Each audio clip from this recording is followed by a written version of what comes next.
Alors celui-là, vous l'avez vu, hein? On a dit un spaghetti. Ah, une tagliatelle, non? Oui, si t'en voulais, tu le prenais, tu vois. Nous, sa tête, il bouge. Non, ceux-là, ils sont morts, d'accord? Après, je vais vous montrer le vivant. On va essayer de mettre l'accent en fait sur les trucs qu'on voit pas, les petites bêtes qu'on voit pas. Alors il y aura un petit peu de choses que vous connaissez, puis peut-être des choses que vous connaissez pas, mais que vous avez un peu vu déjà dans des docus ou à la télé. Puis je vais essayer surtout de pas vous faire trop peur quand même, hein. Parce que bon, le but du jeu, c'est de vous donner un peu d'infos, mais pas de vous faire peur. Alors surtout, n'hésitez pas, hein, les enfants, si vous avez plein, vous pouvez vous approcher, vous pouvez poser des questions. De toute façon, j'ai prévu de vous en poser, donc attention, il va falloir répondre. Et puis à la fin, j'ai emmené plein de choses à vous montrer, dont des vrais vivants, en plus, des parasites vivants. Donc, comme on vous l'a dit, et comme vous avez dû le lire, en fait, l'idée, c'est d'aller un petit peu illustrer ce qui est dans l'expo, mais de façon différente. Parce que dans l'expo, vous allez surtout avoir des choses liées aux insectes. Là, il y en a très peu. Là, j'ai essayé de proposer quelque chose qui va plutôt à l'intérieur, quelque chose qu'on ne voit pas. Donc, en fait, on va parler de parasites. Alors, vous savez ce que c'est que des parasites? Ah, alors qui m'explique? Allez, le premier qui lève la main là-bas.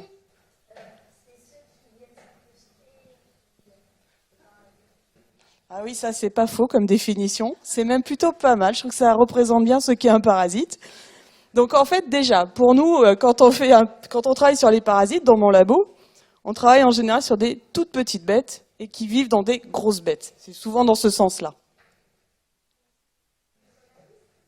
Ah, tout à fait, tout à fait. Et donc le fait que ce soit une petite bête qui vit dans une grosse bête, c'est exactement ce que vous avez dit tous les deux. En fait, elles sont dans une grosse bête pour y vivre, pour se faire transporter. En fait, hein, c'est mieux que le Navigo, ça marche à tous les coups.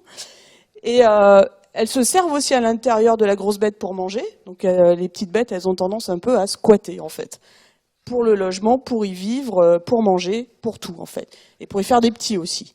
Donc en fait, c'est ça un parasite, c'est qu'il va y rester très longtemps, voire toute sa vie, à l'intérieur de la grosse bête, en utilisant toutes les ressources de la grosse bête. Le but du jeu, c'est pas de tuer la grosse bête, hein. Le but du jeu, c'est que, en fait, ils soient tranquilles, ils disent rien, ils fassent pas de bruit, et qu'ils soient, en fait, invisibles pour la grosse bête. C'est ça qu'on appelle un bon parasite. Ça veut dire qu'il est super bien adapté. Alors j'essaie de vous faire un topo un peu en 4 parties. Donc on va commencer par tout ce qu'on connaît dans notre quotidien en animaux domestiques. Donc j'ai mis l'accent un petit peu sur nos animaux de compagnie. Donc déjà, je sais pas, est-ce que parmi vous, il y en a qui ont des chiens? Ouais, vous avez quoi comme chien? Des gros chiens, des petits chiens? Des gros chiens, c'est bien ça. Toi aussi là-bas, t'as des chiens? Ah, c'est cool. C'est joli en plus. Et des chats peut-être aussi? Vous avez peut-être des chats? Ah bah t'as les deux toi, super. Y en a qui ont peut-être autre chose, je sais pas, des hamsters ou des petits oiseaux. Enfin voilà. Ah ouais, quand même. T'es dans un zoo, non? Et toi, à côté? Ça marche aussi. Ah ben voilà. Aussi. Et ben dans tout ça, il y a des parasites. Hein. Vous savez, tout le monde en a. C'est universel. Bah, tout le monde, tout porte du parasite, même nous. Alors moi j'ai 2 chiens. Je vous ai emmené les photos. Donc il y a Jazz en haut qui dort, et puis en dessous il y a Samba qui est toute jeune, donc elle a fait plutôt la fête. Voilà. Alors on va essayer de parler un petit peu de ça. En fait, on va parler que des chats et des chiens, mais c'est valable aussi pour les poules, c'est valable pour les hamsters, ça marche pour tout le monde. Et aussi.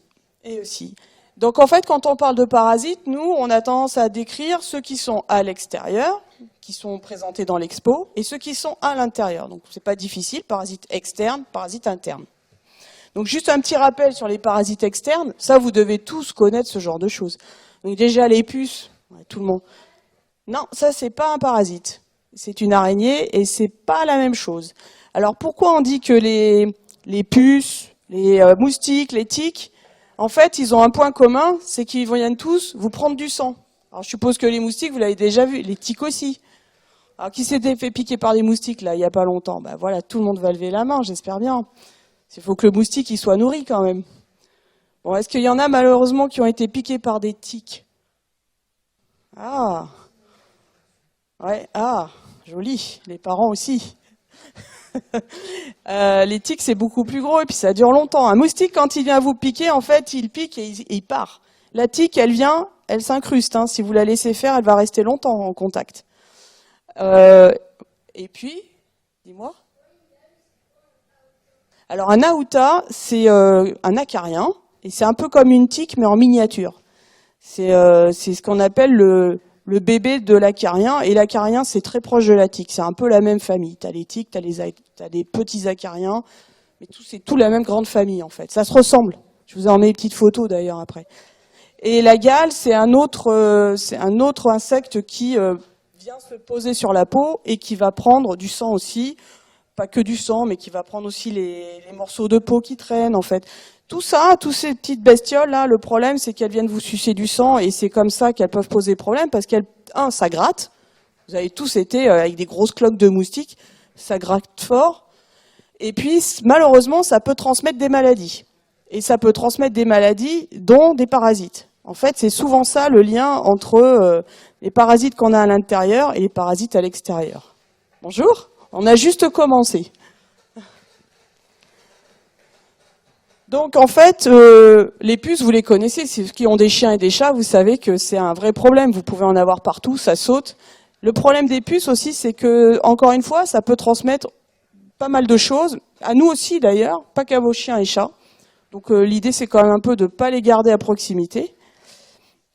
Et puis vous avez, comme je mettais, les aoutas. Alors les aoutas, pourquoi ça s'appelle comme ça d'ailleurs, les aoutas? Ça vous fait penser à quel mot?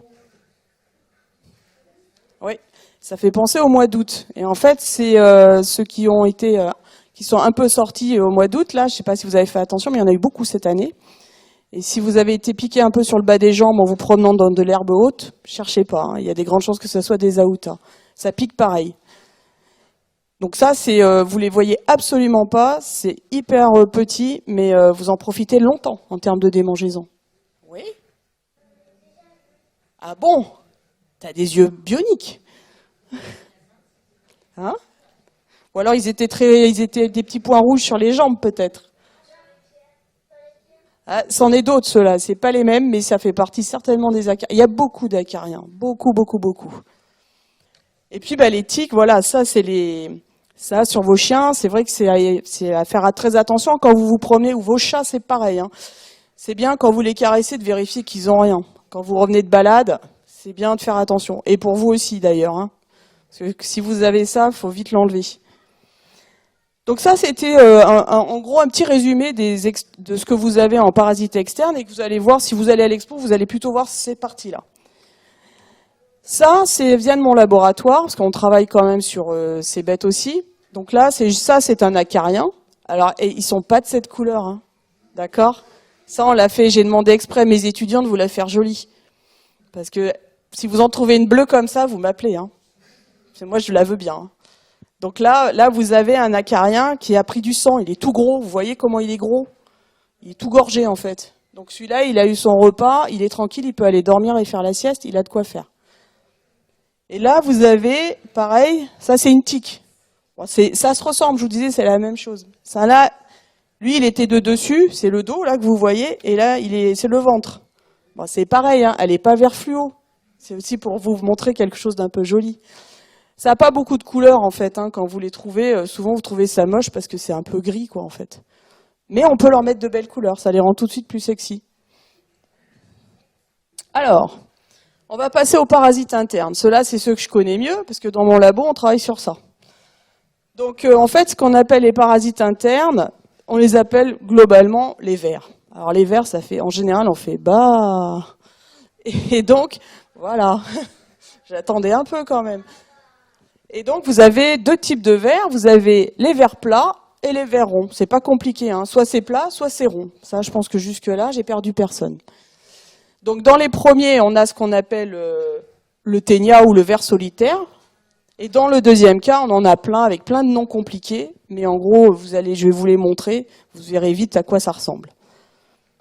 Donc, chez les chiens et les chats, mais aussi chez nous, je reviendrai dessus, on a ce qu'on appelle le ver solitaire. Alors, le ver solitaire, c'est comme un grand ruban. Et ça peut être très très long selon chez qui il est. Et ça dépend de l'espèce du ver solitaire. Donc chez le chien, vous en avez un qui peut faire 20 cm, c'est pas très grand. Chez le chat aussi, c'est le même. Chez nous, ça peut faire plusieurs mètres quand on est concerné par ça. Et puis chez d'autres animaux, ça peut même atteindre plusieurs mètres. Donc ça dépend vraiment de leur hôte, en fait, de la grosse bête dans laquelle ils sont. D'accord? Donc ça, je vous en ai emmené pour tout à l'heure, je vous en montrerai en vrai. Alors celui-là, je l'aime bien parce que il a un nom hyper compliqué, hein. Mais ce qu'il a, c'est qu'il a une tête avec plein de systèmes d'accroche. Il a des ventouses, il a des crochets, il a de tout quoi. Pour s'accrocher, il est super fort. Donc ça, c'est vraiment c'est le ver qui s'accroche et qui tient ça. D'accord? Alors tous ces petits vers là, pour l'instant, c'est des vers qui sont dans le tube digestif, dans l'intestin, à l'intérieur. Voilà, ça j'aime bien quand on fait ah. Donc ensuite. Alors celui-là, c'est pareil, je vous en ai emmené, je vais vous en montrer en vrai, je les ai ramenés des collections du muséum, je vous montrerai ça à la fin. Et ceux-là, on les appelle des ascaris, et surtout on dirait des plats de spaghettis. Quand je vais vous les montrer, on dirait vraiment des spaghettis. Donc, et ça remplit l'intestin quand il y en a. Donc voilà, c'est pas très ragoûtant quoi en fait. Celui-là aussi, moi je l'aime bien parce que en fait, en anglais, il s'appelle whipworm et en fait parce qu'il ressemble comme un fouet en fait au bout. Vous voyez, il est pas du tout, il est gros au début. Attendez, je vais prendre ça. Vous avez une partie épaisse, puis là vous avez le fouet en fait. C'est pas très gros, hein. J'ai mis une petite photo d'allumette à côté, mais ça fait pas mal de dégâts ça par contre. Et là aussi, c'est toujours du ver intestinal. En intestinal, on en a beaucoup quand même. Hein. Alors le dernier, je vous en ai emmené un peu différent, parce que celui-là, il n'est pas dans l'intestin, il est dans les vaisseaux sanguins, dans le sang, il est dans le cœur. C'est celui vraiment sur lequel moi je travaille, sur la filaire du cœur, et c'est les moustiques qui transmettent ça en fait. Donc vous voyez, quand je vous disais les moustiques, non seulement ils sont pénibles parce qu'ils vous piquent, ils prennent du sang et ça gratte et ça peut faire des réactions allergiques, mais en plus ils peuvent transmettre plein de sales bêtes, de petites bêtes parasites comme celui-là. Donc ça, c'est vrai que quand on a des chiens, des chats, et alors c'est pas que chez les chiens et le chat, parce que c'est aussi chez le renard, on en a eu dans les phoques aussi, on en a dans pas mal d'animaux en fait. Alors, comment ça marche? Quand je vous disais, c'est transmis par un petit moustique. Alors le moustique, en gros, voilà, il a décidé de venir pomper, hein, il a faim, donc il s'installe. Première chose, c'est qu'il faut qu'il ait faim le moustique d'abord. Alors vous savez qui c'est qui pique dans les moustiques? Les femelles, ouais. Et vous savez ce qu'il mange, le mâle? Non, pas du pollen, tu t'apprends. Non. Non, lui, il va manger que le nectar. Ah bah si, sinon... Et toi, si tu manges pas? Donc il va manger du nectar, lui. Juste de l'eau sucrée, en fait. D'accord? Et la femelle aussi, mais par moment, elle a besoin d'un peu de sang, elle a besoin de prendre un truc un peu plus énergétique. Donc le truc, c'est que quand elle va venir se servir... En gros, c'est open bar, là, hein, quand même. Hein. Elle prend ce qu'elle veut, c'est sans à volonté, là. En parallèle, elle va être capable de récupérer des petits parasites qui sont déjà dans le sang. Alors, on va dire que c'est un chien, là, hein, ok? Ça pourrait être nous, hein, ça serait pareil. Donc, elle récupère les parasites, les bébés parasites. Et ces bébés parasites, dans le moustique, ils vont devenir très grands. Ils vont remplir tout le moustique, hein, parce que c'est des grands vers. Et après, quand le moustique il va vouloir reprendre, elle va avoir encore faim, la femelle, elle va vouloir venir prendre du sang. Donc, en même temps, en général, elle va piquer. Et en même temps, à côté de ça, tous les petits vers qui ont grandi vont être régurgités et tomber sur la peau de l'hôte du chien sur lequel le moustique est en train de prendre du sang. Et donc, ces petits vers vont rentrer dans la peau, puis vont arriver à rentrer dans les vaisseaux sanguins. Et de là, ils vont rejoindre le cœur, puis les artères pulmonaires, et en même temps, ils vont grandir. Donc ça, c'était des petits jeunes, et puis ils vont devenir des parasites mâles et des parasites femelles. Et puis bien sûr, quand ils vont se rencontrer, ils vont faire des bébés, encore une fois, qui vont rejoindre le sang, et hop, la boucle est bouclée. Il suffit qu'un moustique revienne, et c'est parti. Donc c'est comme ça qu'en fait, on a des filaires qui se retrouvent dans le cœur. Parce que ça suit le système sanguin. Alors, arrivé là, le truc, c'est que c'est tellement gros Vous voyez, c'est des grandes bêtes, hein, parce que le mâle, il fait 15 cm, la femelle fait 40 cm, et il y en a plein. Donc au bout d'un moment, ça bouchonne. C'est comme l'autoroute à l'heure de pointe, ça. Donc en fait, vous vous retrouvez avec tous les vers coincés dans le cœur, ça bouche les vaisseaux, et c'est ça qui pose problème au toutou. C'est que après, quand les vaisseaux sont pleins de vers, comme ça, bah, malheureusement, les chiens et les chats peuvent en mourir. Donc ça, c'est une vraie pathologie grave chez les animaux de compagnie. Parce que c'est trop grand, ça bouge tout.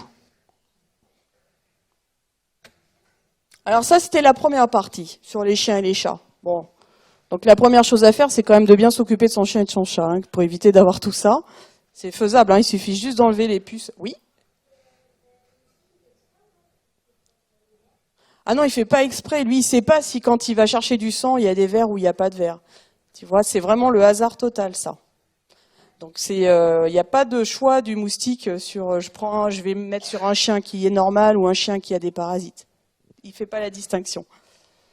Donc la deuxième chose dont je voulais vous parler, c'était un peu lié à, je sais pas, il y en a parmi vous là qui font du géocaching avec leurs parents. Est-ce que vous êtes allés un peu chercher des caches au trésor?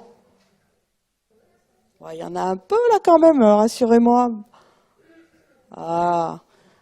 Donc je vous en ai mis quelques exemples, parce que moi je connais bien celui de Terra Ventura. Hein. Ah, il y en a qui connaissent. Ben, il y en a d'autres, hein, partout en France il y en a. En fait, ce sont des activités où vous pouvez aller chercher des trésors, en fait, ou des badges, ou un peu de tout, hein, dans les caches au trésor. Et en fait, vous promenez en nature en général. C'est plutôt des belles balades. Il y en a en ville, hein, mais il y en a beaucoup en nature. Alors quand on se promène comme ça, en fait, on fait ça souvent l'été en plus. Hein, on emmène les enfants, on va se promener. C'est la bonne période. Et là, qu'est-ce qui se passe ? Bah, souvent, quand on se promène, on se dit « Ah tiens, il y a des fraises des bois, ah il y a des myrtilles, ah il y a plein de choses à manger en fait. » Ouais.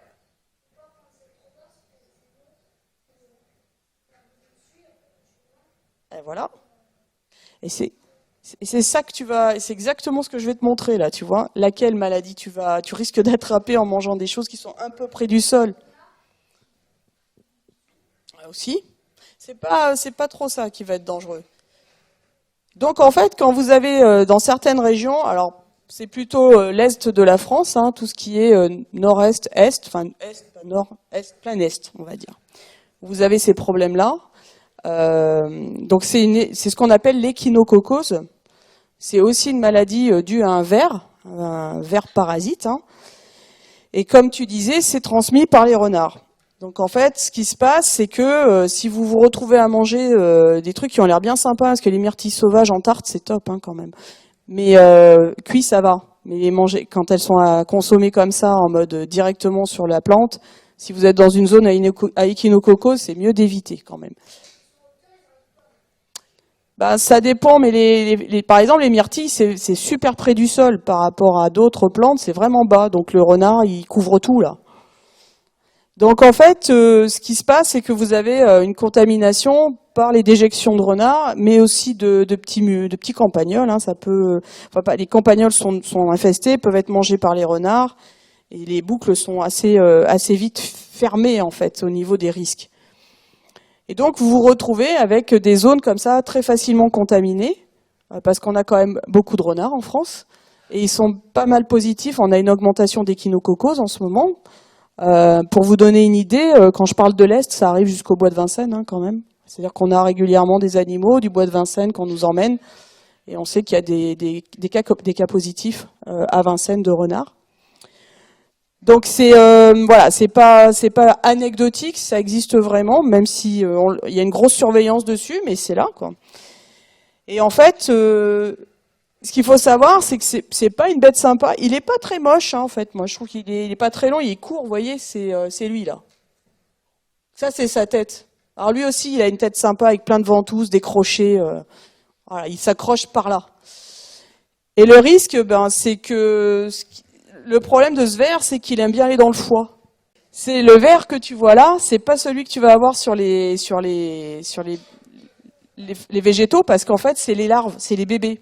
Et tu les vois pas à l'œil nu. C'est une fois que tu les as avalés que le petit du ver va se développer, et c'est après que tu auras le grand ver. Donc tu peux pas avoir le grand verre. C'était bien pensé ça. Mais c'est trop petit. Et en fait, c'est pour ça, j'essaie un petit peu de vous mettre l'accent sur celui-là, parce que la pathologie est pas top, quoi. C'est mieux d'éviter ça. Hein. Voilà. Donc ça, il y en a 2 espèces, en fait, qui sont bien présentes. En fait, quand je vous disais, c'est que, vous voyez les têtes avec les crochets? C'est pas mal. C'est la tête des parasites. Avec tout ce qu'il faut pour bien s'accrocher et bien tenir. Donc là, il y a du choix en armes, hein, là, pour venir à l'intérieur et ne pas bouger. Donc voilà, donc ça, c'est les 2 espèces qu'on a qui couvrent qu'on a en France. Voilà. Ouais. Et ben voilà, donc en gros, pour les vacances, hein, tu dis à tes parents, t'emmener ici, par là. C'est mieux, il n'y a rien. Alors on va faire la 3e partie. Là, je pense qu'il n'y a que 4 parties, vous inquiétez pas. Hein. Là, je vous ai mis un truc sur la nourriture, histoire de bien faire flipper vos parents. Allez, on va commencer par le poisson.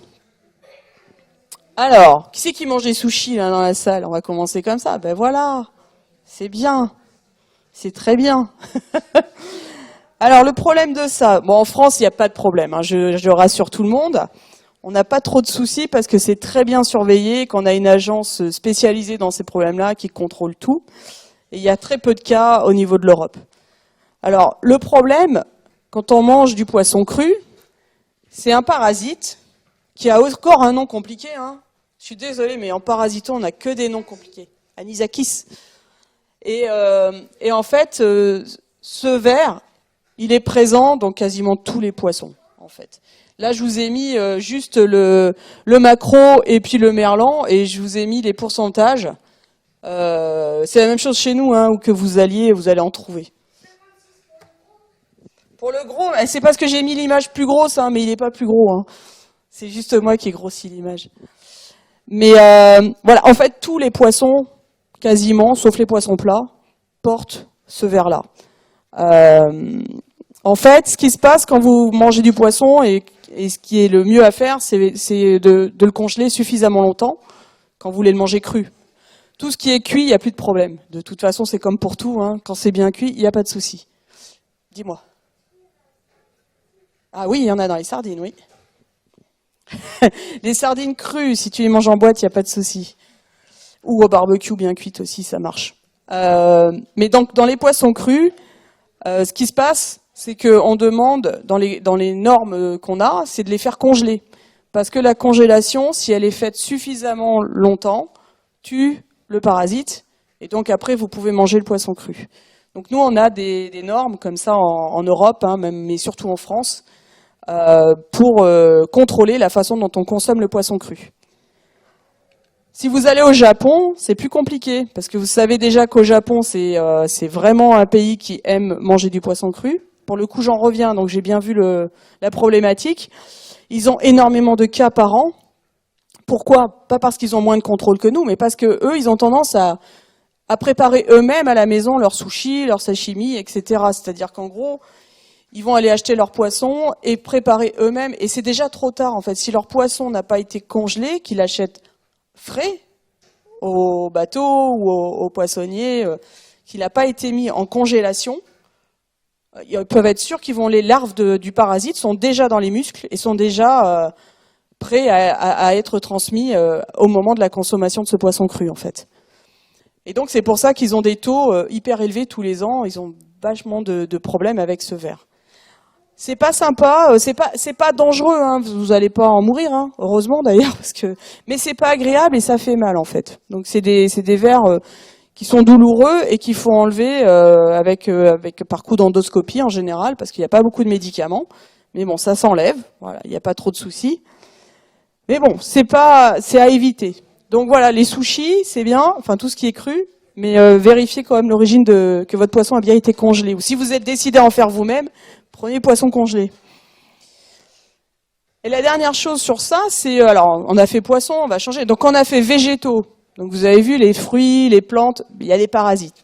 Le poisson, il y a des parasites. Bon, on allait mettre la viande quand même en dernier, parce qu'il y en a aussi. Il ne faut pas qu'il y ait de jaloux dans tout ça. Donc là, je vous ai mis ça. Qu'est-ce que c'est ça, à votre avis? Ça? Eh ben non. Ça, c'est des parasites. Ça c'est ce qu'on appelle le ver solitaire ou le ténia. Voilà, il y en a pas beaucoup, hein. Il y en a juste un petit fond. Donc, le ver solitaire, il peut même être chez l'homme, hein. Donc, je vous ai parlé de celui du chien tout à l'heure, mais chez l'homme, il existe. Et en plus, il vit longtemps. Vous savez, tout à l'heure, au début, quand je vous ai dit un parasite, il faut qu'il soit bien dans son environnement. Il va vivre longtemps, il va aller squatter longtemps. Ben là, il peut squatter 40 ans. Hein. Il peut être une durée de vie très longue. Chez l'homme, le ver solitaire, il peut faire jusqu'à 10 mètres. Donc c'est quand même pas rien. 10 mètres, je crois que ça doit faire la table, là, même peut-être un peu plus que la table. C'est en longueur, là. Vous imaginez un grand ver tout le long, là. Peut-être même un aller-retour. J'ai pas bien le sens des distances, mais. Alors ça vient comment? En fait, ça vient parce que il y a des viandes qui sont infestées par ces parasites. Donc vous en avez dans le bœuf et dans le porc. Donc et le problème, c'est quand vous mangez de la viande crue, bien sûr, ou pas assez cuite en fait. Alors là aussi, on est mieux maintenant, on contrôle tellement qu'on n'en trouve quasiment plus des cas de ténia en France. Par contre, dans d'autres pays, on en trouve beaucoup. Mais on a un système de contrôle qui est pas trop mal, on va dire. Donc c'est assez rare de tomber sur ça. C'est pas, en soi, c'est pas dangereux, hein, mais c'est juste que ça peut vous rendre, ça peut faire de l'anémie. C'est-à-dire, comme ils vont manger les nutriments dans votre corps, ben vous allez être fatigué, parce qu'en gros, c'est comme si vous avez quelqu'un qui vous prenait toute votre nourriture. Donc à l'arrivée, ça fatigue. Et tu levais la main, toi? Tu avais une question? Dis-moi.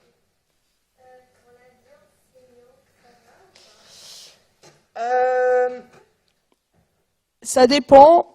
Je dirais que ça dépend comment elle est, parce que normalement la viande saignante, c'est quand même cuit à l'intérieur. Enfin, il y a un temps de chauffe. Ça veut dire qu'il faut qu'elle soit suffisamment chaude à l'intérieur pour tuer les larves. Donc je saurais pas trop trouver la balance entre les deux. C'est vrai que moi, faisant de la parasito, depuis que je fais de la parasito, j'ai tendance à faire cuire beaucoup plus qu'avant. Ça, c'est un grand classique. Voilà. Maintenant, moi, j'ai tendance à rajouter de la cuisson. Je vois plein de mains là-haut. Allez, shootez.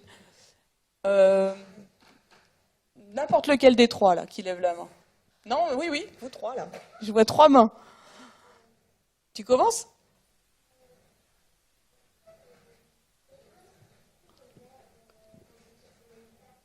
Attends, il va falloir que tu parles un tout petit peu plus fort.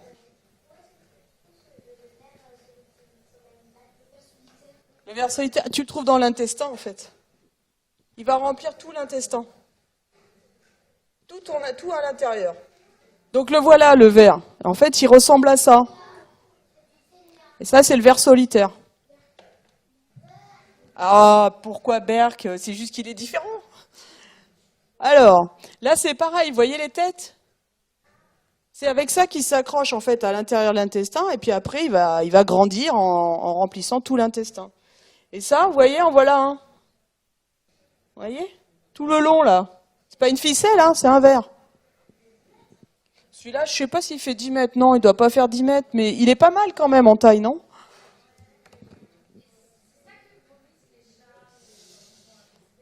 Non, c'est pas ça. Ça, c'est encore autre chose. Dans ce qu'ils vomissent, il peut y avoir les ascaris, dont je vous parlais au début. Ça, quand il y a une grosse charge, ils peuvent les faire ressortir. Ça, non, c'est tellement accroché au niveau de l'intestin. Les ascaris, ils n'ont pas le système complexe de tête, donc en gros, ils peuvent être vomis de temps en temps. Tous ceux qui ont en gros des bons systèmes d'accroche comme ça, une fois que c'est planté à l'intérieur, c'est comme l'alpiniste hein, dans le Mont Blanc, hein, il y est et il bouge plus. Hein. Donc celui-là partira pas sans avoir un traitement médical. Donc voilà, celui du bœuf, il est pas très grave. Celui du porc, il était beaucoup plus dangereux, mais il y en a quasiment plus. Et puis il n'y a pas de gens qui mangent du porc pas cuit. En général, je crois que le message, il a été depuis des années, c'est très clair que le porc doit être très cuit. Il est plus dangereux le ténia du porc que le ténia du bœuf, en fait. C'est pour ça aussi que le message a été plus fort sur celui-là. Alors je vais vous mettre un dernier petit morceau quand même. Ouais, c'est le 4e bout. Parce que bon, alors on a vu les chiens. on a vu quand on va se promener dans la nature, on a vu ce qu'on mange. Puis bon, on va même partir en vacances quand même avec. Hein. Il faut quand même que je vous en montre un petit dernier parce qu'il était pas très loin de chez nous, celui-là. Ouais, je t'en ai ramené. Et j'en ai même ramené des vivants. Voilà. Alors, on va faire la petite partie de fin là, avant de passer au cas pratique. Donc ça, c'est, on n'en a pas beaucoup des vers en fait en France. On n'est pas en Europe pour faire large. C'est pas trop ceux qui nous concernaient. On les a relativement bien éradiqués soit parce qu'on mange plus cuit, soit parce qu'on a aussi de meilleurs traitements et on fait attention. Pour tout ce qui était, alors pour les enfants, c'est plutôt, alors j'aurais tendance à dire vos grands-parents, vos arrière-grands-parents avaient dû avoir des vermifuges quand ils étaient jeunes. Vous leur demanderez, mais parce qu'il y avait une grosse contamination dans les bacs de sable il y a très longtemps de ça. Maintenant qu'on a séparé les zones chiens, chats, enfin chiens surtout, et les zones de jeu où tout est clôturé et où il n'y a plus de sable d'ailleurs. Maintenant, c'est des tapis exprès de sol pour mettre les aires de jeu. En fait, on a enlevé ce problème de contamination aussi dans les zones comme ça. Parce que bien sûr, les enfants, ils étaient toujours dans le sable et puis il y avait le contact direct sable-bouche. Il y avait pas mal de vers en France jusqu'à, je dirais, les années 60, quoi, 60. Donc depuis, on n'a plus trop de ça. Qui a eu des vermifuges là? Allez, juste par curiosité. Allez, les parents, qui a donné des vermifuges aux enfants? Ah, il y en a eu un peu quand même. Ouais, aussi. Ah, c'est bon, il y a encore un peu de marché alors. C'est bien, on va continuer. Mais je suis sûre qu'on aurait posé la question il y a quelques décennies, tout le monde levait la main, hein, c'était limite automatique. Donc là, maintenant, j'imagine qu'il devait y avoir un contexte pour que vous ayez vermifugé. Donc voilà, il n'y a plus trop de risques, ni au niveau de l'alimentation, ni au niveau de l'environnement. Donc celui-là, pour nous, celui qui était sur la zone que je vais vous présenter, elle était un peu particulière. Je ne sais pas si vous avez entendu cette histoire, il faut dire que ça a été mis un peu sous le tapis, histoire de ne pas faire flipper les gens et puis de ne pas changer un peu les accès tourisme, on va dire.